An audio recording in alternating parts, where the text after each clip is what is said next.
mbokk internet yi ñu ngi leen chat bu baax a baax di leen wax ngeen dal jàmm sur sport 221 kuy gan ci page bi ñu ñaan la rek nga abonné nga activer cloche bi bu leen ko di fàtte nag di liker vraiment c'est très important bu leen nekk aussi di bàyyi seen ay commentaires. président bu Sénégal bi mooy Bassirou Diomaye Faye ak président bu Rwanda bi mooy Paul Kagame ñu ngi woon foofee ci arena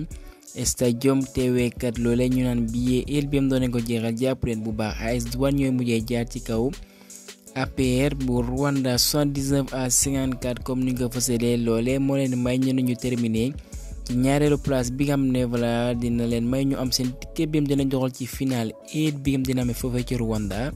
ñu jàpp ko 24 mai ba 1er juin kon les Gablouz les vice-champions d'Afrique. kon voilà nag sono présent ci rendez-vous yooyee kon ñu félicité leen bu baax a baax. ñu bàyyi wàllum basketball àddu ci wàllum football li ngeen mooy 23e journée bu Ligue 1 bi doon nañ ko wéyalee kon jàpp leen kon les Samba Linguère ñooy dalal Jàmbaar dal ni benn bal ci dara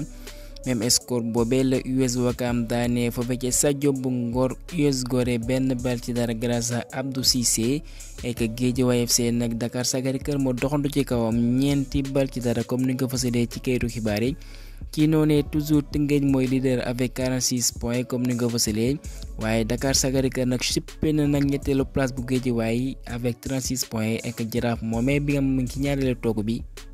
dina jouer ce lundi 13 mai contre Stade de Mbour dem ko Génération Foot contre AS Pikine foofee ci stade bu Lat Dior. ñu utali foofee ci France zone nañu wéyle seen ay joonte jàpp leen AS Monaco retrouvé na leen mooy Ligue des Champions Monégasque yi voilà nag ñoom ñooy sécuriser seen ñaareelu place ci li ngeen mooy classement bu Ligue UB8 bi ñooy mujjee daan Montpellier ñaari bal ci dara Krépin Diatta Ismaïla Jacob participer nañ ci match boobee bu fekkee Lyon bi nga xam ne vraiment nag réalisé na une grosse remontée classement ñu jógee ca mbabandad ba actuellement kat ci 7e toog bi jàpp leen bu baax nag et que même nombre de points que lance bi mi ngi ci juróom benneelu toog bi kon ñu ngi fësal ñoom ñooy mujjee daan Clermont Foot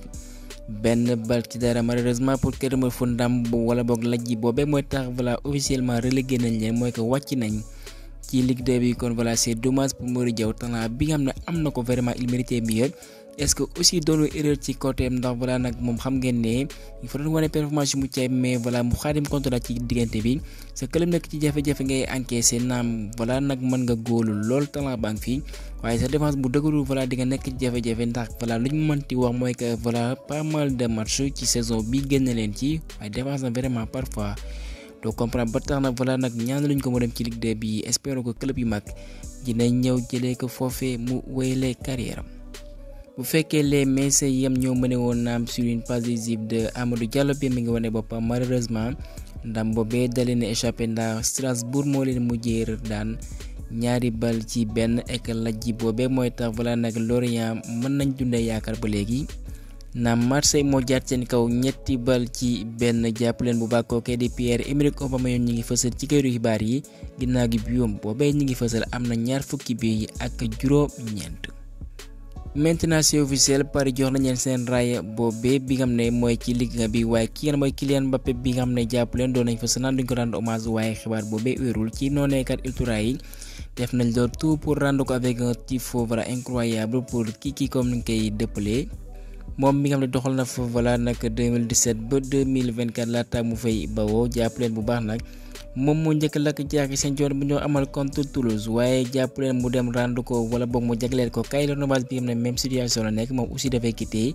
le club de la capitale comme ni nga ko fësalee Toulouse moo leen di mujjee duma nag ñetti bal ci benn waaye Mbappé kat bañ ko joxee raayam boobee kontaan noonu na lool voilà muy dund ay dernier moment ci club parisien boobee ek ñu desandi ci dossier bu Kylian Mbappé ndax buy soxnikoo ci kii nga xam ne mooy Fabrizio Romano Nasser Al Khelaïfi boobee voilà nag dinañ économiser ay koppar yu takku bu ko defee ñu amal mercato XXL comme ni nga wax mercato bu mucc ayib ci nan jàpp leen buy soxnikoo ci Fabrizio Romano Paris Saint-Germain nag dina économiser benn somme bu 80 millions d'euros ndax Mbappé kat wéyaliwul ak ñoom ndax voilà dañoo xaati moom loolee ñu naan prime de fidélité ay maqus la bi nga xam ne bu wéyali woon ak ñoom kat dinañ ko koo fay et que la nga xam ne mooy salaire am ak yeneen ci ay bonus yi nga xam ne xaati moom na ko lépp di nga ko fay ndax moom moo jël ndogal ne voilà nag dafay boo du xaatimaat contrat jàppale loolu lépp ñu ko doon xayma ci 200 millions d'euros kon Kylian Mbappé xoolul xaalis boobee kon moom dem dong la gisoon ci noonu koppar yooyee nag dina leen may bu ñu soxandikoo ci Fabrizio Romano ñu jënd ñeent wala boog juróom ci ay joueurs bu ko defee ñu gën a dooleel seen équipe ginnaaw gi demu Kylian Mbappé ak ñi ngi fësal kii nga xam ne mooy Bernardo Silva aussi benn cible prioritaire la pour ñoom. waaye bawuñu benn yoon Osimhen bi mi ngi foofee ci Napoli naam clause am kaw na takku lool waaye ñoom dinañ waxtaan ak kookee di Aurélien De Laurentiis bi nga xam ne ku ko xam-xam ne ndaanaan la wala boog nandite la ndax moom dafa profité ci situation bi xaatimal contrat nigérien boobee bu ko defee ñu aj clause am fu ko sori lool ndax xam nañu lu mu yàgg dañ koy jaay waaye Paris Saint-Germain kat candidat favori lañ aussi pour dalal doomu nigérien boobee. de même que aussi bëgg nañ benn ailier comme ni nga ko fasalee ci kayitu xibaar yi ak kii mooy Kylian Mbappé kon moom dina rejoindre en tant qu'agent libre foofee ci Real de Madrid. Comme ni nga ko fasalee ñoom kat doon nañu amal seen prat boobee di féete seen raay bi jël nañ ko ci li nga mooy Liga IB wala boog Liga eSport bi jàpp leen bu baax nag. voilà kii nga xam mooy Jude Bellingham mi ngi fësal di tàggkat Vinicius Junior mu nekkat actuellement c'est le meilleur au monde kon luñ mën a wax mooy que actuellement moo gën a jege kat gën a jekk di gàddu ballon d'or boobee ndax public ba kat ñëpp bañ taxawee kat kii nga xam mooy Vinicius ballon d'or dong kat lañ ko doon wayal. waaye ëllëgu Luka Modric ak kii nga xam ne moom mooy Toni Kroos dinañ ko waxtaanee ci bés yi ñuy dugg nii bu soxnikoo ci Fabrizio Romano réunion nag dina am voilà nag. ci kookee di président bu Real di nga xam moom mooy Florentino Perez comme ni nga ko fësalee bu ko defee ñu xam ba xam kii ngeen mooy Luka Modric wala boog Toni Kroos dinañ fa bawoo wala boog dañuy wéyle ak ñoom. ñu descendi ci Espagne club bi mooy RC Deportivo comme ni nga ko fësalee voilà Deportivo de la Coruña pour bien préciser ñoom kat yéeg nañ ci li nga xam mooy Ligue 2 bi ginnaaw gi voilà ba ñu relégué ñoom ñoom ne woon nañ ci jafe-jafe waaye club boobee moom fàttali leen seen ab taarix. ñoom masañ jël li ngeen mooy Liga bi ek dem ba ci final bu Ligue des champions bi kon club boobee ku am taarix la ba tax naka delluwaat nañ ci Ligue 2 bi bu ko defee ñu mën a xeexkat delluwaat ci Liga bi comme ni nga ko fësalee pour rappel club bu kii nga xam ne mooy Mikayil Ngor Faye ñoom ñu ngi ci ñaareelu toog bi kon ñoom dinañ jouer loole ñu naan playoff. ñu àddu ci kookee di Isco bi mi ngi wane boppam ci saison bi jàpp leen ci mois d'avril li mu wane loolee mooy tax ñu tabb ko jour bi bu ci gën a xarañ devant son public foofee ci Benito Villamarín kon ñu ngi fas ci saison bi ginnaaw ba mu doxalee 28 matchs ñu tabb ko 19 fois homme du match kon rien à dire pour ancien joueur merengue boobee coéquipier de Sabaly ak FC Barcelone fixé nañ prix bu Ronald Araujo bu ñu soxla ko ci Diario Sport ko bëgg di nga teg 100 millions d'euros ak kookee di Xavi Simons bu ñu soxnikoo ci relevo mën a delluwaat bu baax foofee ca Barça ndax moom amul benn mbébét na dafay delluwaat ca Paris Saint-Germain ndax temps de jeu bi ngeen moom lay séntu nag voilà ndaru faa gis boppam noonu lañ ko mën a misaale waaye kii nga xam ne mooy Fabrizio Romano ci ay xibaar moom mi nga xam ne lu ci bëri kat mën naa ne voilà ces informations sont sûres à 100% et vérifiées moom li mu wax mooy que kat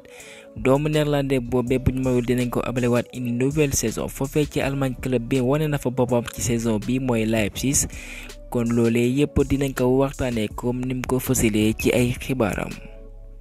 Xavi ñu laaj ko ci ëllëgu Ansu Fati mu ne dee leen ma laaj ñi nga xam ne actuellement ñi ngi fii ci ëllëgu Ansu Fati nag ajiwul ci man kon ci dirigeant catalan yi kat ñoo yor la dernier mot. Barça xam ngeen ne aussi bëgg nañ attaquant ci noonee voilà bëgg nañ ko kay ñu naan Isaac waaye jàpp leen bu soxnikoo ci kayitu xibaar yi mën nañ amal weccoo nag xam ngeen ne Barça nekk jafe-jafe lu mu gën a yombee mu gën a oyof ci ñoom. jàpp leen bu baax mën nañ amal weccoo kookee di Christensen bi nga xam ne intéressé na bu baax Newcastle bu ko defee Isaac mën a utali foofee ci Barcelone. ñu bàyyi Espagne utali foofee ci Angleterre li gën a fa seen xibaar mooy kan daam biir Arsenal am na ko face à Manchester United benn bal ci dara kenn mooy Trossard moo lakk ca à la 20e minute ndam boobee nag moo leen may ñu repassé waat devant ci classement avec 86 points waaye doxal nañ 37 journée et que Man City moom 36 journée am na 85 points kon City des na ko ñaari match kon voilà du yomb dara bu fekkee Man City kat ñaari match yooyee dina ci jàmmal ak Tottenham bi mi ngi xëccoo aussi pour doxal ci li ngeen mooy Ligue des champions bi mu koy xëccoo ak Aston Villa jàpp leen bu baax aussi City dina jeexalee ak West Ham bu fekkee Arsenal moom Everton de Gana Gueye ñoo leen dese ñu tëj seen ab saison xool ba xam kan mooy gàddu loolee ñu naan Premier League bi. ek ci Premier League boobee jàpp leen Manchester United ginnaaw gi seen lajj boobee ñu ngi fësal boobee mooy seen 14e défaite ci saison bi kon kookee di Onana